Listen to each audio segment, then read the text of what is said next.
Video ya kwanza, mkataba wa kodi.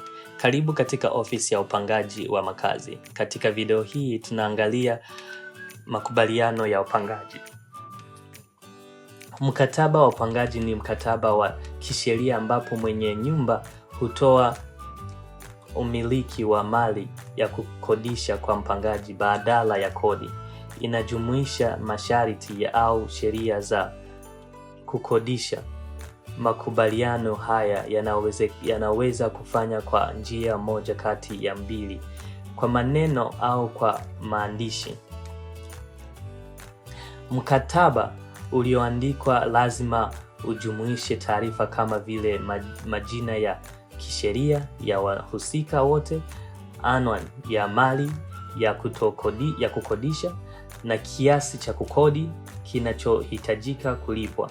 Orodha kamili ya mahitaji inaweza kupatikana kwenye tovu ya ORT. Ikiwa mkataba wa upangaji ni wa maneno, mwenye nyumba lazima bado atoe taarifa zao za mawasiliano kwa maandishi ndani ya siku 20 baada ya kufikia makubaliano. Wamiliki wa nyumba na wapangaji wanaweza kuchagua kati ya aina tofauti za makubaliano ya kukodisha: mwezi hadi mwezi, wiki hadi wiki, na ukodishaji wa muda usiobadilika.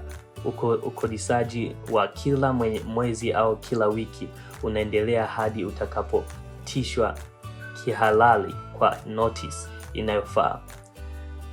Makubaliano ya kila mwezi yanahitaji notice ya mwezi mmoja, huku makubaliano ya kila wiki yanahitaji wiki. Katika visa vyote viwili, wapangaji lazima watoe notice siku moja kabla ya kukodisha.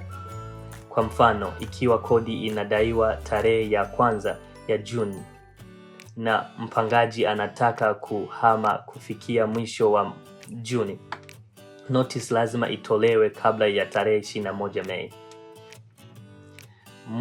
Mwishowe, upangaji wa muda usiobadilika ni wakati mwenye nyumba na mpangaji wanakubaliana juu ya muda maalum wa kukodisha. Makubaliano haya yana tarehe maalum ya mwisho. Notice ya kuondoka haihitajiki kwa sababu pande zote mbili zimekubaliana tarehe ya mwisho tangu mwanzo. Lakini miezi miwili kabla ya upangaji kuisha, mwenye nyumba lazima atoe masharti ya kusasisha au kumjulisha mpangaji kwamba upangaji hautofanywa mpya, ili mpangaji ajue kama wanahitaji kuhama mwisho wa muda.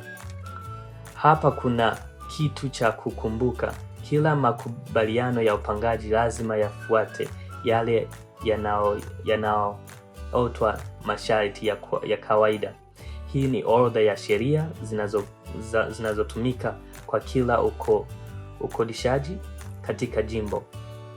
Kwa mujibu wa sheria, nakala ya masharti ya kawaida lazima ujumuishe katika kila makubaliano ya upangaji yaliyoandikwa. Kwa hivyo hii inafanyaje kazi?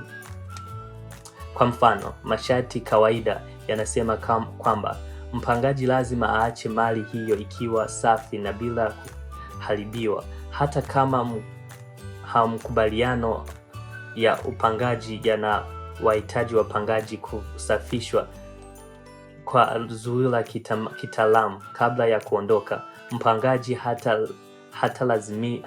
hatalazimika kufanya hivyo ikiwa mazuia ni safi ipasavyo wanapoondoka. Masharti kawaida hushinda kila wakati. Wamiliki wa nyumba na wapangaji wote wanapaswa kufahamu masharti ya kawaida ili kusaidia kuhakikisha upangaji wa furaha. Kwa habari zaidi, tembelea website yetu ya www.saskatchewan.ca.lt.